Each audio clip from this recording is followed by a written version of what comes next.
Ever feel like your backpack is a black hole for your phone? You hear the notification, the new cache published alert, and by the time you've unzipped 3 pockets to find your phone, someone else has already claimed the FTF. Stop fumbling and start finding with Save the Girls. Our crossbody phone purses are the ultimate geocaching power-up. Designed to hang right at your hip, your map and coordinates are always just a glance away. Whether you're bushwhacking through the woods, scaling a boardwalk, or signing a logbook in the rain, your phone stays secure, clean, and right where you need it. No more pocket drop scares. No more digging through gear. Just pure, hands-free caching. Plus, with room for your ID, credit cards, and a spare pen for those logbooks, it's the only piece of gear you'll never want to leave behind. Adventure ready. Style focused. Geocacher approved. Head to SaveTheGirls.com and upgrade your caching kit today. Use code GTN25 at checkout to take 25% off your entire order. Save the Girls, because the only thing you should be searching for is the cache. Ooh, new commercial. How about that? We'll talk more about what they're providing now. The code is GTN25 now versus GTN15. And I'll mention that a little more in Twig, but good evening, everybody. Big thanks to our new patron, which is a returning patron, Finlay and his drudge, our friend in Scotland. Love Scotland.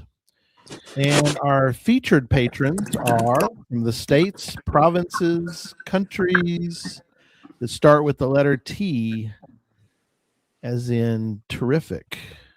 They are Nathan, Anthony, Michael, Tom, Jeffrey, Cecil, David, and Dee. You can tell where they're from. They're in Texas. John, ACDC family, Julia, Laura, Tiffany, Marcellus, Tracy, another Michael. Got a couple Michaels in there.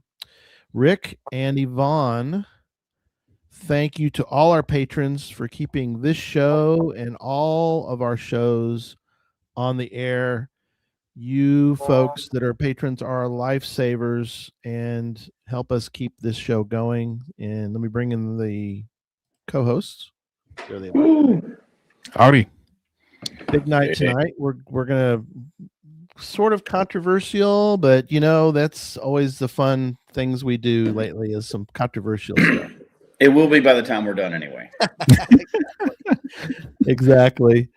We're gonna jump right into Twig. Before I do that, I do want to mention one thing real quick, and that is we had the Happy Hodag joined us. Well, Birkenstock Report joined us as well. She's driving and wasn't able to get fully on to the pre-show, but we did have a pre-show. And if you'd like to be part of the pre-show, you can join us as a patron, $3 a month, and you can join us and you can hear behind the scenes. It gets a little hairy sometimes. We can't do that publicly. Well, I just want to say, as a Western New Yorker, I can guarantee people it wasn't too scary. There was no jumping through tables, especially tables that were on fire. Those things do not happen on the pre-show. That could be fun, though.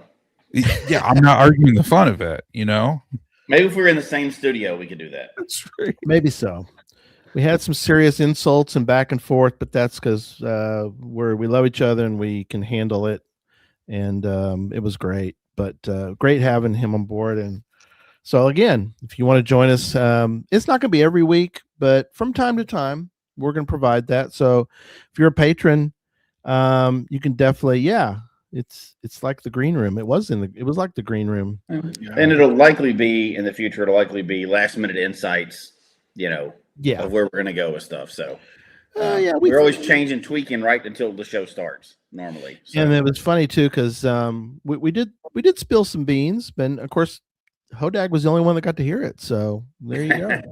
Had all the beans all to himself. Okay, he did. He had the whole pot of beans to himself. So, all right. Well, let's jump into Twig. Let me do mine. Mine's going to be the short one. You guys have a little bit more, I think, this week than I did. Unfortunately, I did not. A couple things. One is I do have 2 caches that I need to fix this coming week or archive, and I'll explain. So what I've been doing of late, and I don't know, everybody kind of has their probably own opinion of this, but I have been evaluating when I go out and it's like, okay, I know I got to fix these caches. Do I need to fix this cache, or do I need to? I mean, if there's any geo trash, I'll pick it up. But what I mean by that is, do I kill it? Exactly. Jesse's like, does that cache really need to be there? Is this something that I really feel like is necessary? And so, actually, of late, I have been going out, checking on the cache. If it's there, of course, I can put a note. But if it's gone, and I can kind of look at it and go, I've had a couple of these lately, and I'm like, no, it needs to go from disabled to archived, and just put, call it. It's just isn't that great of a spot. It needs to move on and let it go. So, well, and I think that we're not going to get off topic, but I think what you're on is the right way to think about it, because let's say you have a cache that's 2 years old. Yeah. And it's just mid-level, medium, nothing special, right? Like, it's not at the top of a mountain or anything like that. All those mountains in Texas. It's not at the top of anything special like that. It's just a cache in a park or something. My thought is, if it's just okay, hopefully in the last 2 years, you've learned enough to be able to make a better version. Yeah. So it makes sense to get rid of that average one and put out something even better and new. So I think I definitely support that 100%. I'm always looking back to go, do I know more now? Can I make a better cache now than I did 10 years ago, 5 years ago, or whatever? So, yeah. Guys, I like this comment from Q's fan who says, I lean towards archiving and open the space up. And that's one that kind of resonates with me a lot lately, especially in an area where we have a lot of newer, really good cachers, that if I have a spot where I'm like, you know what, it may make sense to open this up to somebody else, Mm-hmm. And I think that depends too on where you are, right? Like, if you're in an area that's saturated, absolutely makes sense. Most of my caching time was in Colorado for a long time. We had space. We didn't need to be right on, you didn't have to have one every 520 feet, or 28 feet. So it's no big deal. But now that I'm in a different area, I do think of it differently. Now, I don't have as many physical caches now, but if I did, I'd be watching for that saturation issue and hope, if I don't have any good ideas, absolutely free that up for somebody else, right? Plus, that's a cache I can find now. So I like that. Absolutely. Another quick couple items for my week in geocaching.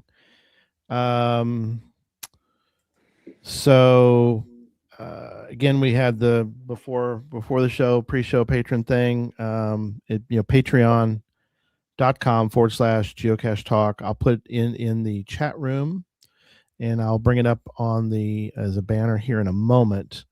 Another quick thing is we did get a quick note for everyone about Save the Girls, SaveTheGirls.com. We talked about last week. We have the new commercial, GTN25.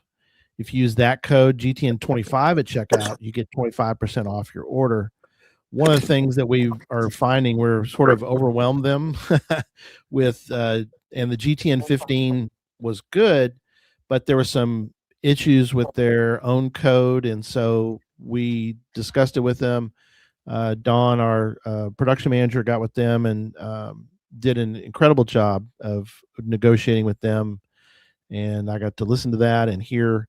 And they have a code going right now. It's 20%, and it had issues with us trying to put our 15 on top of that. So from now on, we have a code that's separate from their codes, but it works. Now, it won't work. You can't do a bunch of stacking of several codes, but GTN25 all the time, regardless of what they're doing, it won't interfere with whatever they're doing. But if you think about it, that's a pretty good discount on really good products. And absolutely, we have been just kicking around some ideas for the guys, because they do have Save the Jewels, which is where they give money to prostate cancer research, because we want to be able to sort of reach males and females that want these products.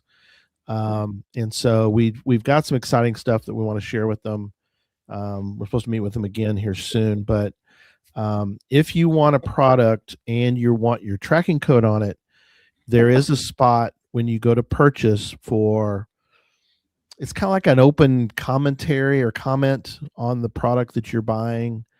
And so you can put the tracking code in and they'll work with you as far as getting whatever code you want put on it. Also, last note on that is that we're going to be putting a lot of their products into our shop to sell. And so you can start to pull up products there to purchase and get it through that. If you want to shop on our store, we're going to start adding a lot more products. We've added a couple.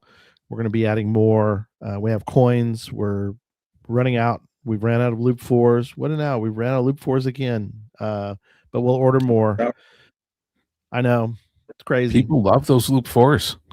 Loop 4s are gone, which and I can't remember. I know somebody at one time was like, why would we get loop 4s? Who would buy those? Yeah. Oh yeah, Lost and Found jumps in. Very good. They can always reach out to Anna. Anna is great at Save the Girls. She will have make the purchase tracking codes transaction smooth. That's awesome. Yeah, they have been incredible. Their company. It's a pretty good sized company too. I'm really happy that they're willing to kind of work with us. I think we're kind of breaking a ground. Oh, cool. This is cool. Julie, but order from them, and their products are great. Now I'm going to use the new code if they're only a loop for a pin. Okay, that's good. Julie, that is perfect. Give us those ideas, and I tell you, they're willing to do stuff for us. I mean, they're willing to do things. That's a great thing. So, Dawn, if you'd make a note of that, because we're going to talk to them this week again. So, that's really helpful. What's she saying? Oh, okay, cool. See, that's good. All right. So that I think is the last for mine. We are working. Yes. Portion. Yeah. Okay. I think I'm done. I'm excited to see, and I'll report back next week to let you guys know. I have a new cache that I want to put out, and I'm going to spill the beans on it. But have you guys done a really intricate maze? Oh, those are fun. So it's going to be in the area, so it'll be fun. But I'll let you know, because like Jesse said, I'm not sure if I'm going to archive them or not. I'll let you know. We'll see. So over to you guys. I'll John, let me go first because I have hardly anything, and you got better stuff. Yeah, go for it. So mine is the same as it's been, but a little different. I'm still dealing with an Earth cache that I'm trying to get published, and I'm at the point where I'm trying to decide whether it's worth it or not. It seems like the reviewer and I have creative differences. Oh no! And I've been totally polite. I know you have. And I'm resisting getting angry because that doesn't help anything. We see things differently, and this is the longest I've gone back and forth with anybody before. So, and I understand there's a slight language barrier, and he's just doing his job, and we disagree, but that's okay. So I'm at the point where I'm deciding, is it worth it or am I just wasting my time? And because it's a really neat feature that's there, and I'd really like to make it into one, but I don't want to get stuck in a pattern of wasting my time with this anymore. Don says, hang in there, Jesse. Yeah, so I mean, overcome. And it's not like I don't have a crap ton of them out there, so I'm not losing anything. It's not like I'm trying to get my third one or anything. Yeah, it's a yeah. But so I'm deciding whether I'm going to let that one go and get back, because it's holding me up for some other ones that I want to put out, including a challenge. And then I got a new Adventure Lab credit, and based on tonight's show, what we're talking about, I have a pretty good idea of what that one's going to look like. You know, the future of geocaching. Future. But absolutely. So I didn't really get to do a lot. I did do a few things to prepare for some challenges I want out, because the challenges I want out, I want them on really specific things, and I want them in a really specific area that I've already got mapped out. It's out on some trails, and I want them all to be larges. So, but I don't just want an empty bucket. I want to do something with it. So I think I'm gonna cut ties and move on to some other junk I want to do, because I don't want to waste my time going back and forth. And I only get a response like every 10 days, so that could drag on for months, right? So I think it's time to cut my losses. And I love challenge caches anyway, and I haven't put any out in a long time. And I've got somebody else that kind of wants to put some out down here too, and we have a similar area that we like to go. So I think we can do some on trails and add some more larges to the area. So I think I'm going to go that direction. And now this week I'm off work, so I'm going to get some caches this week. But that my last week was not. It was all behind the scenes computer work. It was no real actual finding any caches this week, unfortunately. But I'll turn it over to you, John. Well, real quick though, you said about challenge caches. Is if somebody wrote a book about challenge caches, I think that'd be a really cool book to get. I'm trying to think about. Oh, do we know somebody? You can find that. I don't know. Do we have somebody? I think Jesse. Did you write a book about challenges? Yeah, it's been a while, but yeah, I did write that book. Yeah. In fact, I wrote a book that has a lot to do with what we're talking about tonight too. That's right. Got a book about AI. That's right. Yeah. But we'll get into that. That's not to get us off topic. So John, let me throw it over to you, and then we'll get to our real topic tonight. Yeah. So guys, this wasn't like an incredibly big caching week for me. I want to give a couple happy birthday shout outs. One to Mommy TP. Mommy TP, who lives out in Erie. She's celebrating her 98th birthday. And she's an epic cacher. Right. And I was really hoping to make it to the event earlier to join that celebration, but unfortunately I could not. But I can't wait till next time you see Mommy TP, because it's always awesome when I see her. And I just wish, man, when I'm that age, I'm still out caching like she is. And I want to give another happy birthday shout out to Timbits82, who's a great cacher up in beautiful Western New York, who celebrated a birthday recently on that side. So big shout out to both of them. And I want to highlight a log I got, because I don't know about you guys, but I like good logs, and I love logs from newer cachers, especially if it's like their first find is one of my caches out there. So I had a cacher, they found one of my earth caches, and here's the log that they provided. They said, we climbed a gigantic hill, crossed train tracks, climbed another huge steep hill, and almost died. Then we explored and read the tombstones, and that was their log. Where I'm like, yeah, I'm like, that's a pretty epic log. Like, climbing a gigantic hill, crossing train tracks, climbing another huge steep hill, almost dying. That's sort of a K-Blast kind of night, is when you almost die. Yeah. So I don't know. I mean, maybe another K-Blast was kind of like born, finding my cache. I like that. That was out there. But yeah, and then hides. I got my Operation Gamer hide almost ready to go. So check this out, guys. Here's the outer case for this one. Yes. Sort of pelican-like ish. Here is the inner case on this one. Dang. Very cool. Yeah. Look at that thing. And not to give too much of a spoiler away on this one, but some pretty well-known geocachers have helped out with this project. And if you look closely, you may see some like circular looking items that could be NFC tags, right, connected to some very well-known videos from geocachers. Ooh, videos. Yeah. I wonder who, wonder how that's all going to work. I mean, yeah, that's some good technology there. Yeah. So it's going to be pretty exciting to get that one out. And I think people are going to have some fun with it too. I wish I could be involved in that somehow. Oh, Gary, now you reach out to me. I mean, keep caching, Gary. One day. I think I think I'm on there somewhere, right, John? I sent you a video, so yeah, you are. Okay.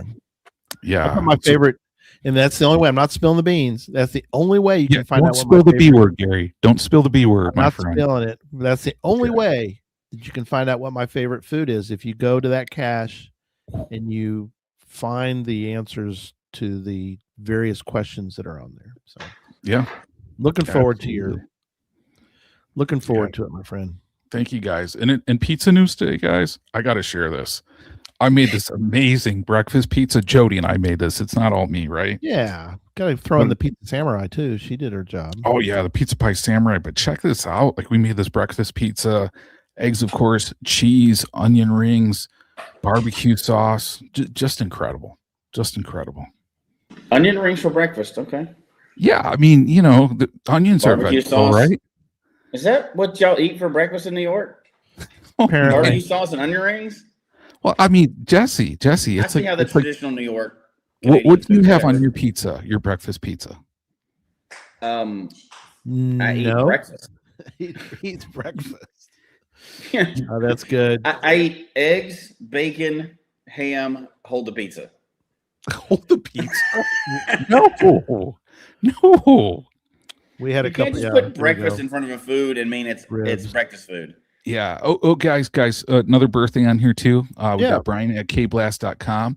He said it's his grandson Tyler's birthday, and he's here watching the show with him. So big happy birthday, Tyler, on that one. Yeah, big happy birthday.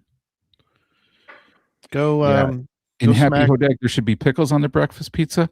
Usually we save our pickles for either our lunch pizza or that's dinner where you draw your line. It's not onion rings on the pizza. It's pickles for breakfast where you draw the line. Well, I mean, pickles are kind of dessert-like, so it's kind of like a treat. So, I mean, you want to have your dessert kind of like later in the day. You know what I mean? Mm-hmm. So the barbecue sauce makes sense then, I guess. Yeah, absolutely. Yeah. That's incorrect. That is not my favorite food. Oh, John, I worry about you sometimes. I really do. Guys, I can't wait till we do this cruise, and I'm like knocking on Jesse's door, being like, dude, breakfast pizza time. Dude, breakfast pizza time. It's gonna be cool. Yeah. Oh, yeah, I like that. Make sure for me not to tell you what my cabin number is then. Oh, there were ways to I'll find put my that little magnet on information out. somebody else's door, and you'll be knocking on their door in the morning. There will be ways. Yeah, you can try, Jesse. Just saying, you can try. All right. All right. Look, I thought we had a topic to talk about. Let's get into this. So, AI plus Adventure Labs. Now, that's the future right there. AI and Adventure Labs. Nothing can beat that. There's not a geocache out in the world that can beat that. Go ahead, Jesse. Now, you're saying that as a joke, but by the end of this show, it may sound more serious. Yeah. Okay. I make that claim right now. Well, and I got to say, so K-Blast came up, and I got to give a big shout out to K-Blast, Brian and Trey from K-Blast, right? Because we're saying this, and anybody who went to Geo Woodstock this past year, what was the big thing a lot of people were talking about? The AI Adventure Lab that Brian and Trey made from K-Blast. And many people at that time, it was kind of mind-blowing. They've never seen something like that. Yes. It was controversial too. Although it got people talking. Yes. So tell me the controversy, because I don't go to imaginary gigas. I know. So tell me. Gigas. So there was a lot. There was a lot. Fill me in on the scoop. Yeah. There was a lot of banter, I guess, back and forth between people who were. There we go. Lost and Found said the AI Adventure Lab that gave me crazy answers. Yes, it was very controversial. Well, and I think for a lot of people too, it's just when you do something new for the first time, getting people to wrap their head around it and how it changes a game that they've always done, that's a big shift. That is a really big shift. And I think for some people on that one, they're like, they were just still trying to wrap their heads around it. Yeah. Yeah. Anything new is going to cause issues, right? Anything experimental, anything new is going to cause issues. And there's going to be people that automatically dig in their feet against, no matter what it is. There'll always be some people. So, well, we were joking in the pre-show about, people are going, well, this AI stuff, crap. We don't want to be doing this, stuff. And then my joke to him was, well, do you sit down and do Route 13 on paper, or do you just use the decode for it? Oh, I just use there's a decode on the page for that. Oh, well, you're cheating. That's cheating. You gotta write the alphabet out and then figure out what 13, what route 13 is. You gotta use paper for that. You can't be cheating. Yeah. It's like, is it really? Is that? I mean, and that's what we're gonna get into tonight, which is there are ways to use AI that I think, and I think we all think, is a way to enhance the game. It's not this idea that, oh, well, use this, that's cheating. You're cheating. Like, you're using your phone. Is that cheating? Because you're not. I mean, there is a GPS built into your phone. I mean, there's. I know, Jesse, you got high opinion. You got fired up opinions about that. People are not cheating when they're using technology. So, okay, well, I will give my little rant then. Okay, go ahead. Because here's what I'm going to say. People have a lot of opinions. Most of them are uneducated. Some of them are educated, right? Mm-hmm. Just like opinions usually are. AI is a tool just like Cache Sleuth, just like Geocaching Toolbox. When you plug in a whole code and it breaks it for you or whatever else, they're all just tools that everybody can choose to use how they want to. Now, we're not going to have a whole show tonight about how you can cheat with geocaching, and using AI and all these other tools. There's enough people already whining about that. If you don't want to use it, don't use it. Don't use a phone. Don't use anything if you don't want to use it. You play how you want to play the game. Now, what we're going to talk about tonight is how a new tool can be used to further the game, not make puzzle cache owners cry. So I think we need to, here's what I'll say. People that use all levels of technology for geocaching, you can go and take your paper and you can take your compass and you can go out into the woods. That's awesome. I love that also. However, the time of debating, I don't think somebody should use this or that. That's nobody's place to say. What we're talking about is how can we use this new tool for something good? Yeah, exactly, Julie. She just summed everything I said up into that. Still use paper. Use paper if you want. You can use a compass and a slide rule and an abacus if you want to. I don't care. Yeah, go for it. Do all those things. Figure everything out by hand and everything else. Good for you if you want to do that. What we're talking about is, like, if we have this technology out there, how can we use it to add something to the game, not take away from it? So that's really what we're talking about tonight. Now, I used a fairly biased, I don't know. Maybe it was a biased source, but I did something, guys. I don't know. I didn't break the internet, but I did ask AI about whether we should use AI to do. So that's like the Matrix. Yeah, it was like basically the first thing it said was, "Am I being punked? What's going on here?" No. Here's one of the comments it made. So, you take it for what you want. You take it. I think it's a good comment, but we'll see. So I asked AI, I said, about this very topic, and it came back and said, "This is a fascinating crossroad for the geocaching community." It's like, well, it is kind of a fascinating crossroad. The intersection of artificial intelligence and adventure labs isn't just a technical upgrade. It's a shift in how we define the hunt. And it came up with several ideas. We'll talk about them as we go tonight. But one of the ones that first one came up with, we'll talk about, is the creator's co-pilot. And this, I think, is a great point. Now, let's see what you guys think. But it says one of the biggest hurdles for Adventure Lab creators is the blank page, the quote, blank page problem.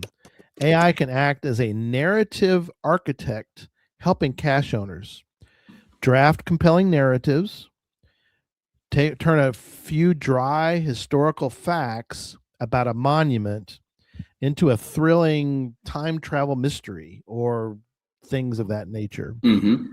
It can help to refine, not create, but refine puzzles, generate logic gates or riddles that are perfectly calibrated to the location's difficulty level. Mm-hmm. And it can fact check. Now, fact checking, we'll talk about here in a second. Instantly verify historical dates or scientific data to ensure the educational aspect of the lab is accurate.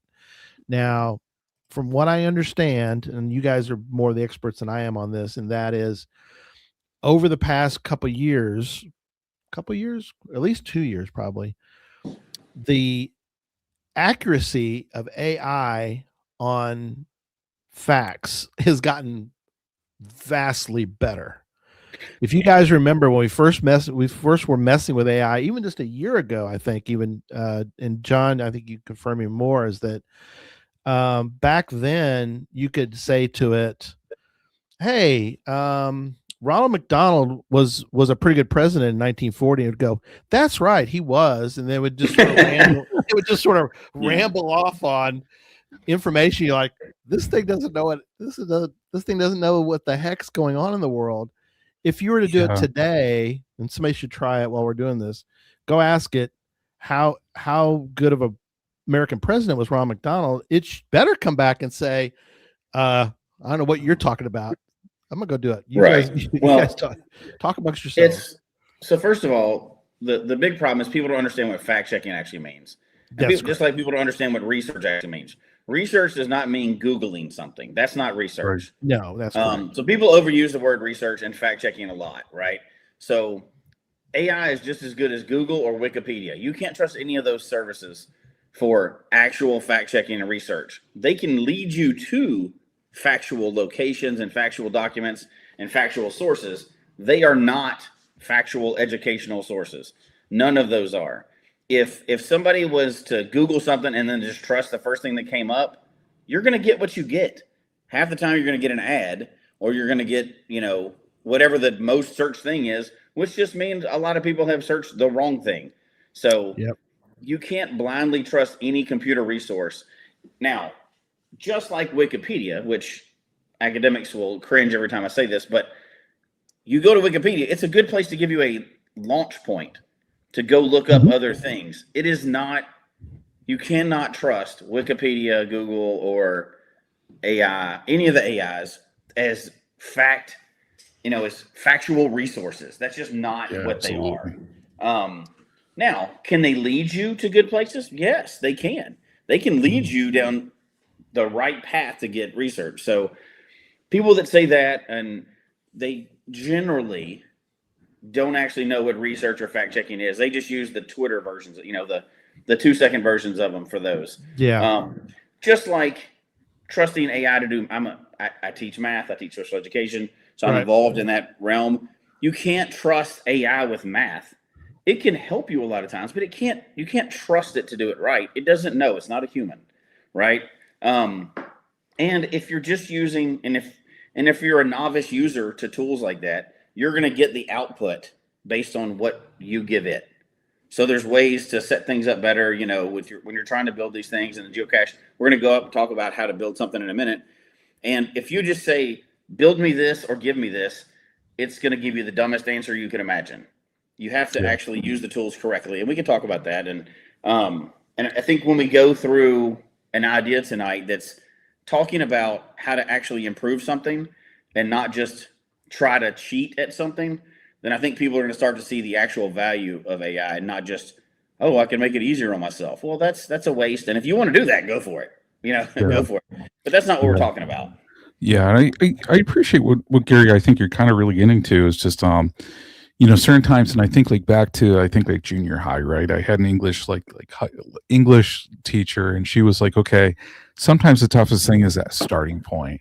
And I think for certain people, they see AI as kind of like that brainstorming partner where, using it from a content creation standpoint, if you're brainstorming, but certainly aligned with Jesse, because you have to fact check these things for sure. I think the natural language of AI makes it very intriguing and very engaging for people to start using it. But yeah, you definitely have to think critically for sure, on that one. But using it as a starting point for that one to brainstorm ideas, I think that's a good one, for people, especially if they're stuck. Yeah. Yes. Oh, by the way, not to reference my own book, but I'm going to anyway. Yes. Like in the book Geocache in the Age of AI, if you're using it to write for you, that's a terrible use of it. Yep. If you're using it to check your writing, like you're checking for tone and consistency and level, like, for lack of a better term, grade level, things like that, that's when it becomes a valuable tool. Now, granted, like they say, if you're a writer, you've heard this before, but editing, you can't edit a blank page, right? So yes, that's a good point. It's a good topic starter. It's a good brainstorm partner, and it's a good way to check and make sure you're not giving away something too early if you're writing a long puzzle or anything like that. It is not good for just writing a page for you. That's not what you should use it for. Now, if you choose to do that, that's fine, but it's going to be obvious kind of what you're doing.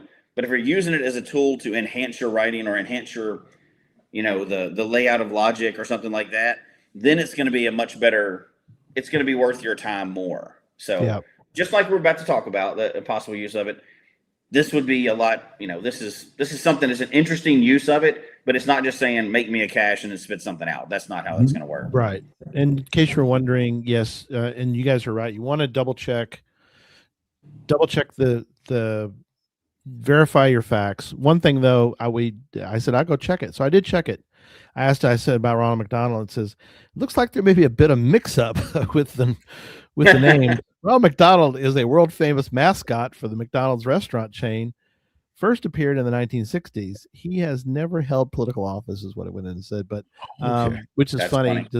But if you guys remember back, AI was so bad when it first started that it would just go, oh yeah, whatever you just said, But now it's at least a little bit better. It kind of goes, okay, your facts are kind of messed up, dude. You're not right. So yeah, I don't know. I don't know when the point was that it finally kind of, got sentient or whatever. Yeah, I would say that if you ask 10 people on the street factual questions, they'll probably get them wrong too. So yeah, exactly. Let's move on. Yeah, I've heard those a lot too. Despite that, we're going to give you an idea of how this tool, if you choose to use it, may be a benefit to you. So we're going to talk about that for a creative idea, and it's talking about the future of geocaching in the sense that these tools exist. These are what some people are going to be able to use to do things. And John has a great idea for one possible avenue of that, in my opinion. And I think this is a joint idea. I think Jesse and I, we were texting each other up a storm earlier. So, I think there's a lot of, good ideas that we both have worked on for this to share for consideration. I've got a couple. Do you want to do my last two, and then I can let you guys? Yeah, go for it. Let me do my last two, and then we'll transition into y'all's discussion, which I think is fascinating, and I want everybody to be able to hear that. And so my other two ones, real quick, were hyper immersive storytelling. Currently, many adventure labs are read text, answer questions, move on. I mean, we've all been there. We've all seen adventure labs where like, read this, answer a question, move on. In fact, a lot of earth caches are read text, answer questions, move on. Mm-hmm. AI could evolve this into something a little more dynamic, and suggestions that were given were dynamic NPCs. Imagine a virtual lab cacher via a chatbot interface that actually works, that gives you clues based on your specific location or previous answers. So it could kind of play along with you kind of as and again, it's more of a guide. It's not just going to, spit out answers, but it might be able to kind of give some information. And generative media, where creating custom AI generated audio logs or period accurate images to show what a location looks like. So you could get kind of it could fill in some of the blanks, I guess, and obviously double check, but you could have it do some of that. Save you time and effort, because you could go do the research for all that, or create these audio logs. I mean, that could take, it's a lot of work where, it's like any kind of tool. If you want a handheld, screwdriver, you can drive a screw with the screwdriver manually, yes, or you can get a powered screwdriver that do the same thing, but it do it quicker. So those are some things to think about with AI. The other one was the personal touch debate. This is kind of interesting. This is where the community usually gets the most nervous, There is a valid concern that AI might lead to a quote soulless cache, which is kind of interesting for AI to comment on that, being soulless itself. The risk, if every CO uses the same AI prompt, we might end up with a quote template feel, perfectly written but lacking that quirky human spark that makes local caches special. I like that point. And the reality, AI is best used as what it said was it's a multiplier, not a replacement. This is AI saying this. Yeah. A human. Go ahead. I'm going to trash all over both of those points for a second, okay, and then we'll move on. The first one I think is very good. That the problem is the trickiness of application. So with earth caches, because I've done several of those, you could build something that would help somebody on scene if you have internet to kind of coach them through and help them. And you can set parameters, but it'll never give them the answer, right? They can't just use it to get the answer. But you could help somebody understand a deeper learning experience or understand in a deeper way what they're looking at if they want to get involved in the geology of something, not just say the water was 5 feet wide, it looked like this, here's my picture, and move on. Some people will just want to do that, but some people will want to learn more, and some people do tackle those from actually wanting to learn about geology. You could build an informational bot with the information you want that's only pulling from accurate information, and it could help them along for people that want to understand more. So not necessarily in an answer validation, which you could do eventually, but in more of a hint if they're stuck kind of deal. So I think that could add value, educational value. Now on the other part, which makes me laugh, they're going to get, if everybody uses the same prompt, they're going to get, that's just that hyperbole crap that you hear in any kind of new technology. Here's the truth. Here's a lot of what we have right now. This place didn't have a cache, so I put one here. That's the whole cache page. That's not original. That's already soulless. Or the other 8,000 LPCs we have out there. Right. Most of what we have is not creative and original. There are cachers. Now, the people that watch this show and the people that get out and go to megas and host and stuff like that, that's a small percentage of cachers that go into that deeper level. And like we've got amateur geocacher and gadget caches, yeah. Got the name messed up there. He's got a lot of knowledge with it. He can build a lot of stuff, but that's not the norm, right? That's like saying that if WV Tim puts out his videos, everything we're going to have is a birdhouse cache. Well, obviously not, right? This is one tool. It's an advanced tool. It's an advanced location to go. And I think maybe a small percentage of cachers will actually take advantage of this high-tech tool. Most people are still going to put pill bottles under lamp skirts, right? We know that. That's okay because the game is all different. Some people are going to be out in the woods where there's no AI. Some people are going to be in the city where there's a lot of it.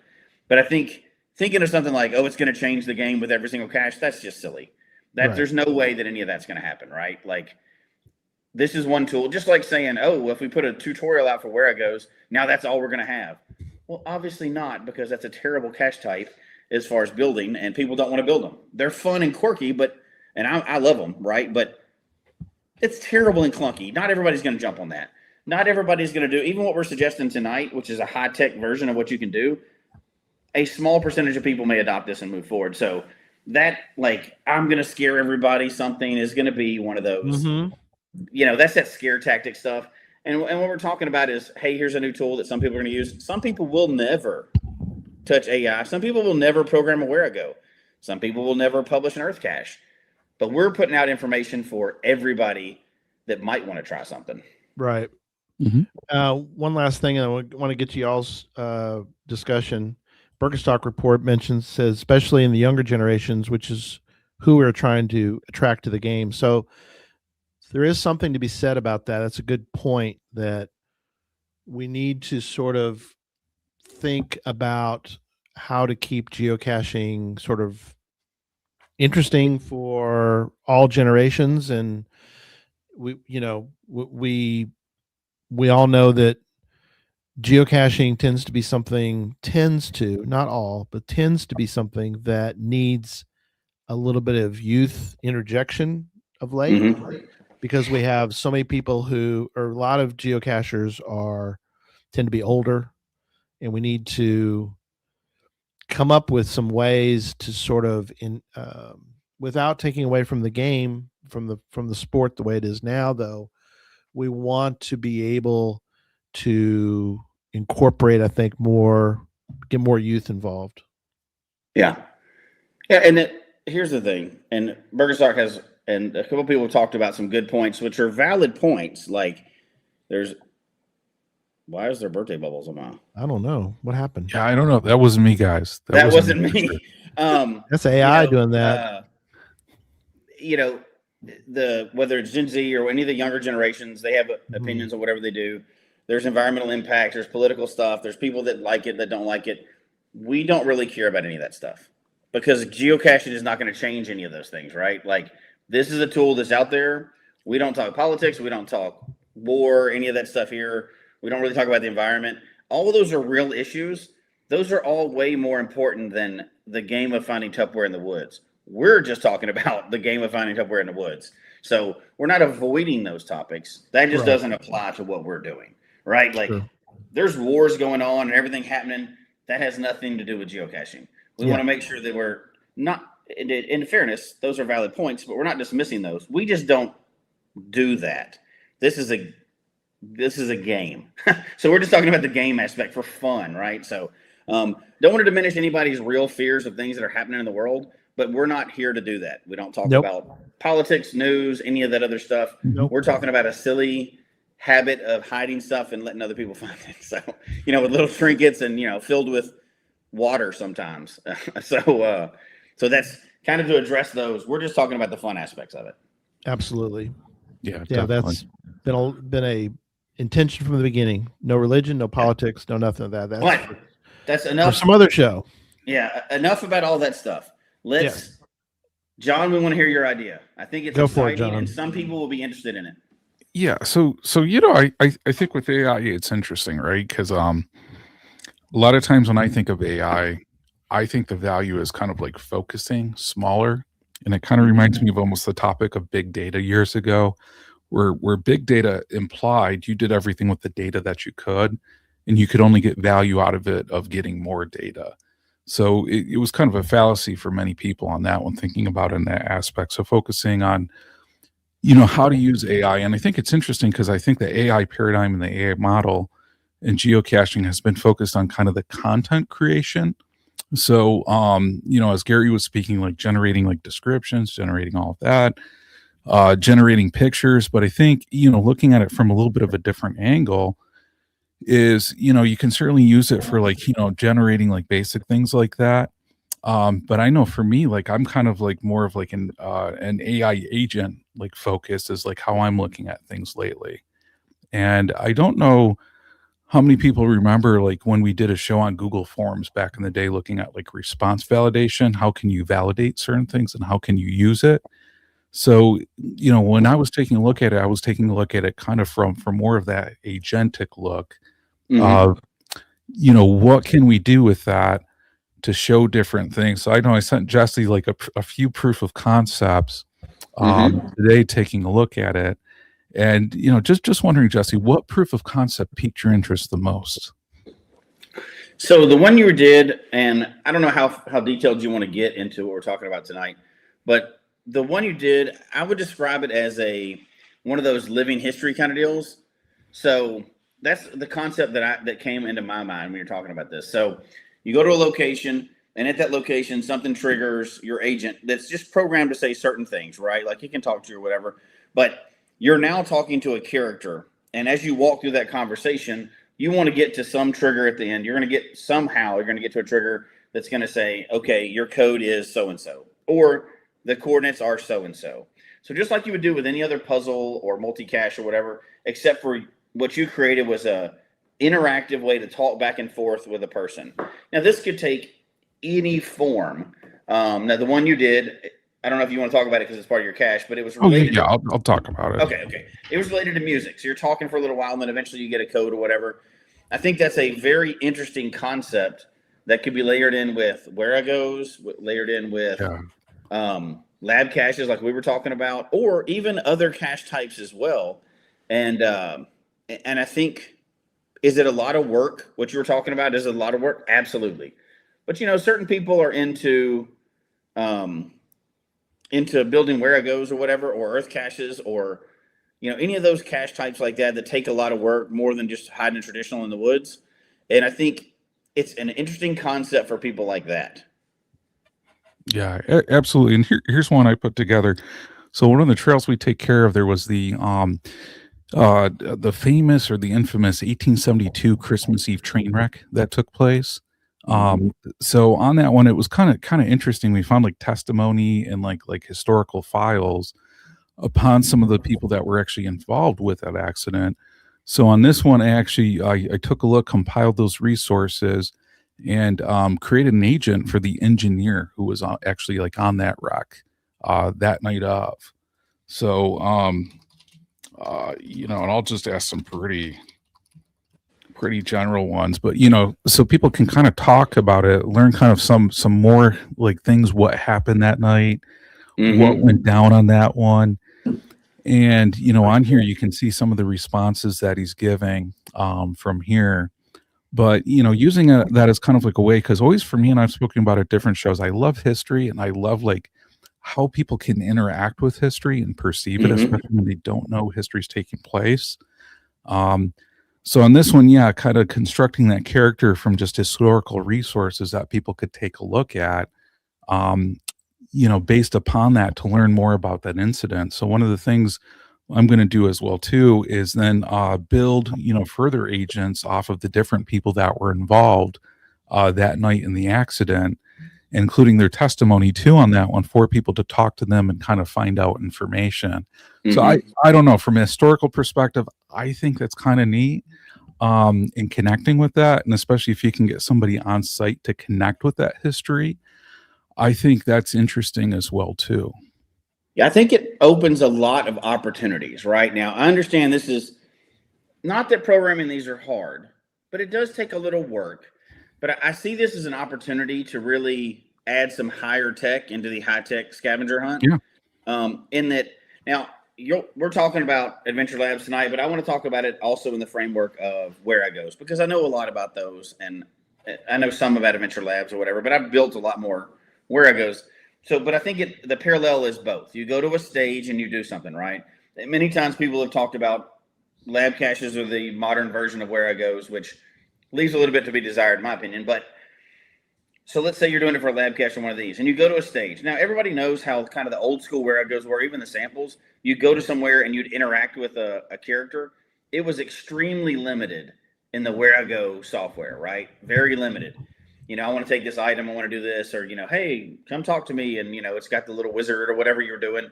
I think this is a way of, you can build an agent for each one of these things. And that agent could be a historical figure, a superhero. It could be just a person on the side of the road. You got to go collect information. You take that and go to the next stage to give that information. That may be how you start the conversation with the next person, because you can use code words. You can use a lot of these trigger things or whatever else, but it can be very immersive. Now, because I'm thinking if I'm going to a historical location and I can talk to the person, like, let's use, I think there was a virtual that my wife did in Boston. And if I remember correctly, may have been Lab Cache. Like a Paul Revere went to the physical sites of some historical events, right? Right. And it followed through. It was a virtual. And it followed through. But now imagine you could step that up, and just like a gadget cache as opposed to a physical cache, you could step that up, and right there you talk to Paul Revere. And he says, I really need to get this done. Can you take this information to the next person? Right. That to me is exciting. You can do something fun like that. Now, whether you like AI or not, that sounds like an exciting bit of technology that you can use to make a really cool story in a cache. Yes, you can use images. You can do a lot of other things. It's going to generate things. Because you can build that agent. I know, John, you built several agents or whatever, but you can build that agent with parameters. It can be locked down to never give an answer. It can be locked down to only use historical language. It can be locked down to only last a certain amount of time, or maybe trigger a certain image or something like that. It can be locked down to give you a code. So it's a really small, it's not like you're putting it out there and you're giving somebody open access to everything in the world. You're locking down what they've got, right? So it can be more like a program and less like just an open AI source. And I think you can really add that story, like the stories you were talking about. You can really add that story It still gives a little looseness to it, more than just a program script. But that's what can kind of make it fun, right? You can ask questions, it can answer things or whatever, but you're trying to get to a trigger point or a trigger word that gives you the final code. To me, that's a whole different level that I have not seen in geocaching ever.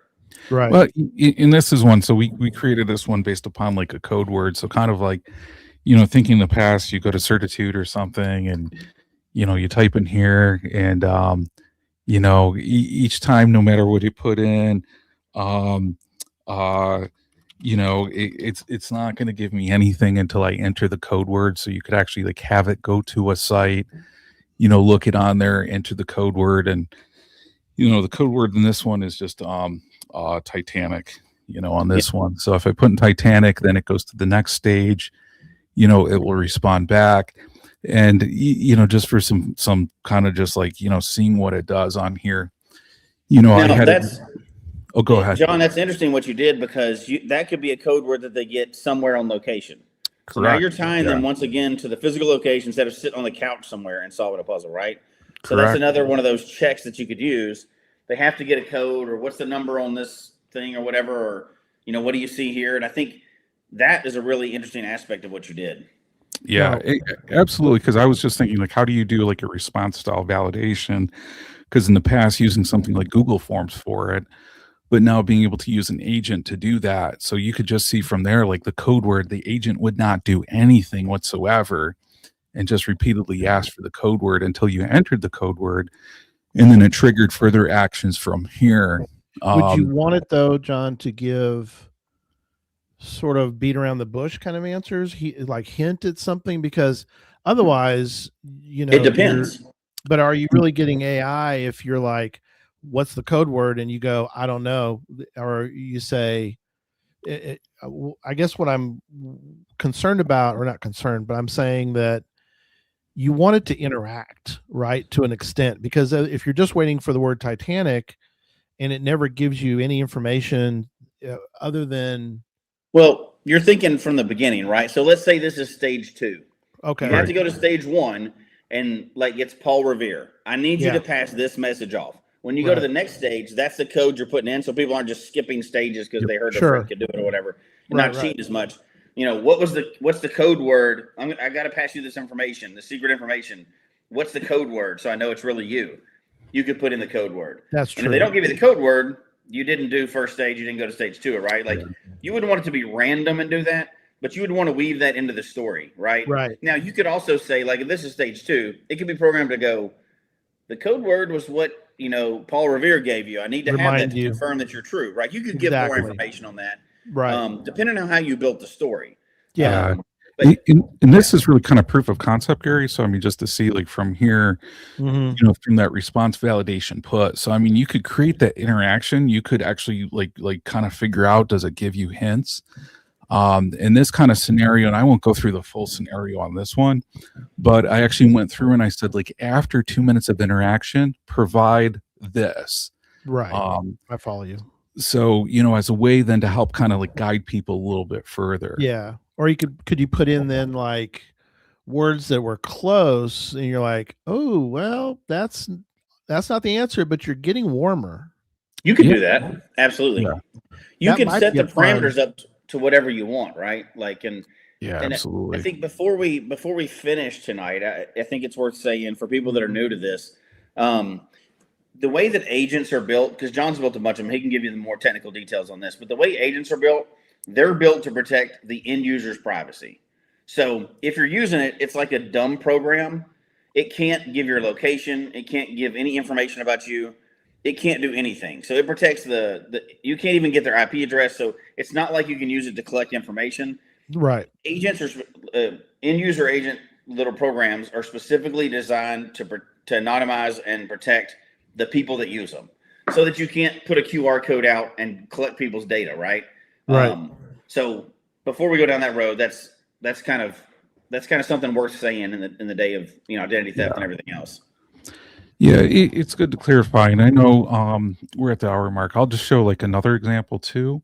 Hey, John, make sure I can't bookmark it. Make sure you bookmark Birkenstock's report. I think that's important to come back to her comment. Okay, gotcha. Yeah, so let me bring up this one too, because I know Jesse and I've kind of talked sometimes about kind of like, response validation for like earth caches and how could you do things. But, I also think about it from the educational perspective. So, on here, I created one that is actually like you need to supply quartz on here. So just for fun, what I'm going to do is I'm first going to upload something that is not quartz.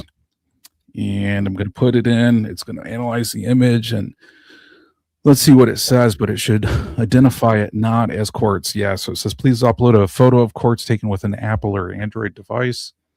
That was another check you did from screenshots, right? So there's a lot of checks and balances you can put in place. That looks good. And this is the same thing we're facing in education now, and John knows this as well. Yeah. Tools like this can be used to just give answers, or they can be used to educate. Now, what people don't understand that haven't used these kind of tools is that they're as good as the parameters you put on them. Like you shouldn't want to give a young child access to all of the internet. Just like you shouldn't want to give somebody access to all of AI without the parameters based on what you're doing, right? Like, that's the idea of agents is you lock them into a certain thing. They can't just go, show me a picture of XYZ that's inappropriate. It won't do anything like that. It'll only do what it's programmed to do.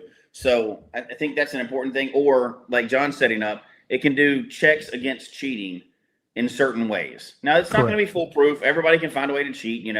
People cheat on lab caches all the time. We can't stop that. And guess what? We don't care to. That's not our job as being the cache police. But you can put some basic stuff in there that kind of keeps honest people honest. Yeah, absolutely. So you can see on this one, this was a picture of quartz I actually downloaded from the internet. I uploaded on here. In the metadata field, I asked it to confirm it was from an Apple or Android device for verification. So you can see on that one that it did not verify it. But let me take a picture of quartz, upload it on here. For one, actually, I took on my phone that was from an Apple device. So on here, you can see if I go through, it thinks about it for a bit, and it says, bingo, put that in the checker. So since that was correctly identified as quartz and was identified as coming from an Apple or Android device, it then gives the keyword that then you could put in a checker as well, too, on this one. And that's just the scratching the surface of what you could potentially do with it right now. And what you're really doing is using AI to build a small program. So you don't have to be a coder to build these programs anymore. Absolutely. This is the same kind of program you could have built in the past. It's just cutting down the time it takes and the knowledge it takes to build a program. Unless you just happen to be a coder, then you can do it. I have one last question on my plate, and then I'll let you guys kind of do your wrap ups as well. Mine is, do we want to start, or should there be a requirement for either Adventure Labs or caches or whatever to have I know Earth caches is another thing. Jesse, you can discuss this as well, but do we need to put a powered by AI as a label included on the cache or the Adventure Lab? I'll give you my answer. It's already on Earth caches because I've already used them for that. Right. I think that's ignorant and short-sighted because it's a technology that's coming out, and there's a lot of controversial feelings about it. Right. And that's not what we're doing on this show. We're talking about a game, right? So if you're going to do that, do you need to say I use spell check, or I use Google, or I use Wikipedia, or I use this other thing? No. And in 5 years from now, even Grammarly, like we talked, I was on another show recently, and they were talking about Grammarly. Yes, that's correct. Grammarly does use AI technology to correct your things, and so does your email. Right. Yep. So it's embedded in so many things now. I think that's not the deal of this game, right? If you're making copyrighted work, if you're putting out books, if you're doing stuff like that, you should disclose everything that you use for things like that. If you're putting out papers, actual educational papers or research papers, yes, of course. We're playing a game where half the time people misspell stuff on their cache page. That's true. I prefer those people to use some kind of spell check or AI or something, right? Now, the proper way. And now I was saying Birkenstock report, which was a lot to say. And she told me Burke is what she's used to. So I'll say Burke this time. Yes. Burke has put out some really good points on here. And I really think this is important with this and every other topic we talk about. Yes. She says, if you think about cheaters when you place or design caches, you're never going to have a good time. Imagine the best person you can think of finding your cache doing it right. And then assume the worst person will find it and muggle it so you don't get your heart broken. Exactly. So, I love that. Yeah. That is perfect. And that is perfect. I've always tried to keep as my philosophy. I'm trying to put out something fun for honest people. Yep. I can't control what dishonest people do. Exactly. Right? Because it's not worth it to me. I mean, it's just not worth it. I want to play and have fun and provide value for people to a game that has provided value to me. If I try to, like, we've talked about it before, there's Facebook pages and all this other stuff, and people that whine and complain about people cheating and not playing the game how they want. Yep. I can't go down that road and still enjoy the game. So exactly like Burke said, do it, have fun, do what you want to do. And if people don't like it, don't find the cache. There's tons of other caches you can find other than this one. Or if you're going to cheat, just whatever. I don't care, right? Yeah. Now, I don't want them to damage it and steal it because that sucks. But I think she hit the nail on the head with that. Like, put out what you think is a good add value to the community and just be happy with that. Yeah. My comment was that if you put powered by AI, it's like, well, you might as well just put that it's powered by technology, powered by people putting information on a computer. I mean, it's kind of to me, it's kind of dumb to say that because, like you said, we live in a world, it's like powered by a typewriter. I mean, this is like, it's dumb. Yeah. It's a dumb thing to put. So go ahead, John. Yeah. And I hear what you're saying. Cause I mean, I think AI is just integrated into so many different things nowadays, just branded in different ways. But that's a fact. So, I mean, if it is language, like, I mean, you're clicking on an external link or you're downloading a file, if someone feels that they need to provide some context on that one, just like you're taking your own risk, etc.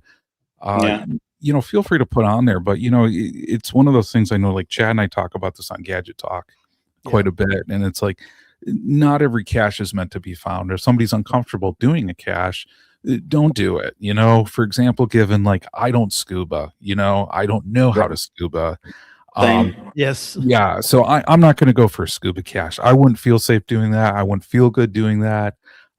So, if for like AI, somebody's saying like, hey, I don't feel right doing that, don't do a cache with AI, or that has an AI component that you don't feel comfortable with.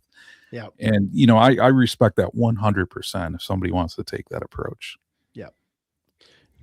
We had a few starred ones if you want to run through those, John, and we'll give some final thoughts. Yeah, let's bring them up. And I think, Gary, you answered this first one. Mr. Forhamrick says, how do you become a patron for the show? Yeah, Patreon, patreon.com, and then / Geocache Talk, and you'll find us there. Yeah, and I think Birkenstock reports, so can you share more about how people access this agent in the Adventure Lab? Is this an Adventure Lab that allows links? I know HQ will let you have links in some special Adventure Labs. You want to do it or you want me to? Yeah, you can take it. Yeah. So, and somebody else mentioned this too, and what I've done before in the past, there are links in regular standard Adventure Labs, but it's really limited to YouTube.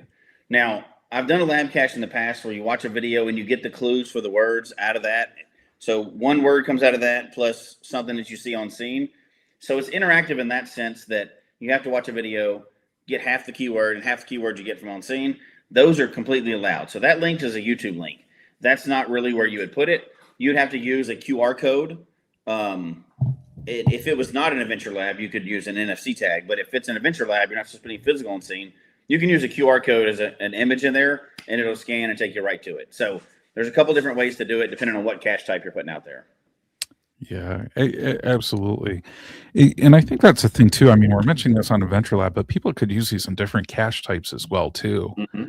It doesn't have to be limited to Adventure Labs, but I mean, I think Adventure Labs, it represents the best potential for really integrating it into more of an immersive experience, for people. So I think it's one of those things, like, as we think about that, AI as a web-based resource to integrate in it, I think like extended reality and virtual reality, and augmented reality is something that, could be like dovetailed into this as well too. So when it actually gets like a little further along, just imagine if you went to went to a place with a historical character, you see like a video, overlay where you can interact with that historical character as well too, or maybe even follow a character onto that one too. Like for example, given if it was like a Alice in Wonderland and you're following the White Rabbit, looking at it through augmented reality, right, and then interacting it further with AI as well too. Mm-hmm. So, I think as we look at these, I think there's like such a larger opportunity for immersive storytelling for sure, and engagement. Well, we're only scratching the surface of what we can do with, if you're talking about these, whatever you want to call them, agentic caches or whatever, because you could set up parameters where, like in John's case, the agent may only do something once they find it that will generate a picture of their idea, but the picture is all pizza related. So now you get a cache instead of like the liar's cache where you're trying to write your own story. I don't know about that. It could either generate a funny story for the user based on a few words they put in, like a Mad Libs deal, or it could generate an image, but it would be really constrained. And now you have a really funny set of logs and pictures that you can have on a cache, like those old, continue the story in the logs caches that you've seen and things like that. While nobody's required to do that, it adds another layer of fun. And nobody has to do it, but you're just trying to add that extra layer of fun for people that are going out. And whether it's young or old, people like creative stuff, right? So it's worth looking into if you're up on learning new technologies.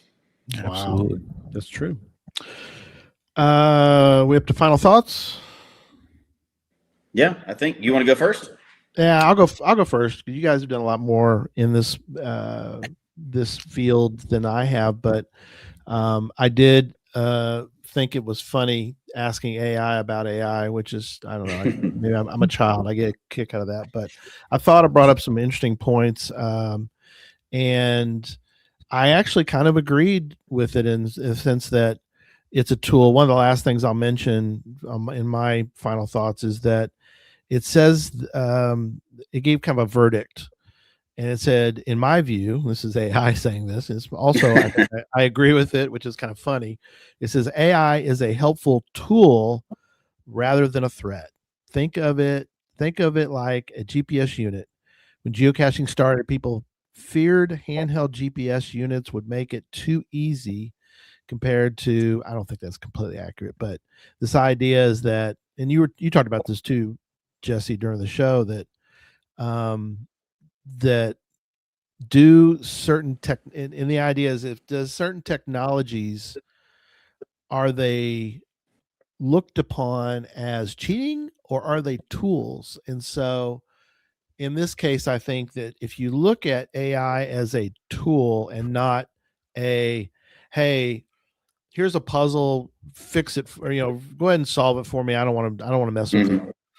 To me, that's not the point of using AI. And it's kind of like anything. You can hurt somebody with a knife, or you can cut a pizza with it. I mean, there's tools. There's tools out in the world, and AI is to be used as a tool. So over to you guys. Yeah. I'll jump in because John has a lot of knowledge about this, and he has this idea for this new thing. So I want to leave it with him. But I think the question is not, is a new technology going to be used to improve something or cheat? The answer is it's going to do both. Like every new technology, people are going to use it for good and bad. What I hope we don't do, like in the field of education, like we mentioned earlier, there's too many people saying, well, kids can cheat with AI. Well, yes, they can cheat with a computer and everything else too, right? The question is not, can they cheat? It's how do we use this new tool to leverage technology to help them, not just throw it out with the bathwater because we're afraid they could use it to cheat also.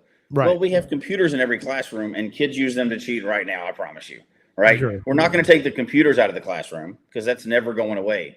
So just like in education, I think geocaching has to find a way. This new technology exists, just like we moved from GPS to cell phone, right? Yeah. How do we use it for good? And if we want to try to not use it for bad, don't use it for bad. Don't use it to cheat. Don't use it for those things. Yep. You use it for good. Whether you ignore it or not, other people can use it to cheat if they want to. You use it to potentially enhance the game, and you've done something then. Yes. But if you spend your time just going, I'm going to ignore that because somebody uses to cheat, you're going to miss out on a lot of opportunity to provide more value to the community. So we got to kind of get past that question. Or if you have some philosophical aversion to it, don't use it. But don't complain about other people doing it. Just move on. Use your GPS to go hike in the woods, which I think is awesome, by the way. And do that. That's your thing. There's so many things that we don't have to pick and choose or get rid of everything else. Use it if you want to. Find a good way to do it, or don't worry about other people. Yeah. But that's just, I'll leave it at that because I can rant about that all night. No, that's good, though. That's good points. Yeah. And I think you both have brought up a lot of good points. I mean, AI can be very dichotomous. I mean, usually in the field of technology, it's just like any new technology you put in, is it going to take you towards utopia or dystopia, right? And those are usually the two anchor points that people have when they discuss things. But I know for me in education, like I need to look at things with kind of like an open lens and test things out and figure out like what are the applications and where are they going. And really, kind of the discussion I see tonight is really we're presenting some possible like use case scenarios, taking a look at them. And I think, oftentimes when you're looking at AI, it's used from this like content creation standpoint and, kind of like anchored around, fears of like inaccuracy or, kind of like, stealing somebody's work on that side. But, I think with AI, if you look at it for very specific purposes and pulling back, the purposes I kind of like identified on here, looking at it for a response validation manner, we're kind of like identifying are the answers correct, but then able to, use it in kind of either like a gamified way or, a way that kind of adds some further engagement for people and maybe further motivates them to use the technology on that side. But yeah, again, echo Jesse's point. I mean, people cache in all different ways. Some people swear by GPSs, some people swear by smartphones. Some people love traditional caches. Some people hate where I go caches. Some people hate Earth caches. Some people love those caches, So, Exactly. play the game you want to. But I mean, from our perspective, we kind of see this as an arena where we're bringing up ideas and discussing them and looking at potential implications and applications, for the use of the technology on that one. Very good. So certainly we appreciate, anybody like chiming in with their thoughts and feedback as well on this one because as a community it's important for us to get that feedback. This is where we have the opportunity to workshop ideas. Absolutely. We had a good active chat room. Thank you all for the chat in the chat room for commenting on it tonight. John, what do we have coming up? Oh man, so guys, in this is crazy, right? Because how many months do you have? Like what is it? Like 5 Tuesdays? So March has had like 5 Tuesdays, believe it or not. Nice. But Puzzle Talk is not on this Tuesday, but the following Tuesday. So when you're looking at April 7th, which I don't know about you, it still feels crazy to say April. I know. Already. But April 7th, and from my understanding, I'm going to confirm because this is pretty big, right? My understanding is that Cache Sleuth is going to be on Puzzle Talk. Ooh, nice. Oh, cool. So if people don't know Cache Sleuth makes some amazing caches, amazing adventure labs. Just all around, I mean, like outstanding cacher on that one. So you're going to want to make sure you tune in on April 7th. At 9 p.m. Eastern, 8 p.m. Central for Puzzle Talk. Excellent. Very cool. All right. Good deal. Well, we're looking forward to our next show and that one. Cache Sleuth's amazing. Great website, man. If I'm just slightly stumped, which is pretty much every time, on a puzzle cache, I'm going to Cache Sleuth to try to figure out something. Cheater. Yeah, I'm a cheater, I guess. I go to a website. Cache Sleuth is a beast. Brian is exactly right. So he's great website. So, all right, excellent. Well, we'll wrap it up tonight. We'll see everybody next Sunday. Good night, everybody. Good night, everybody.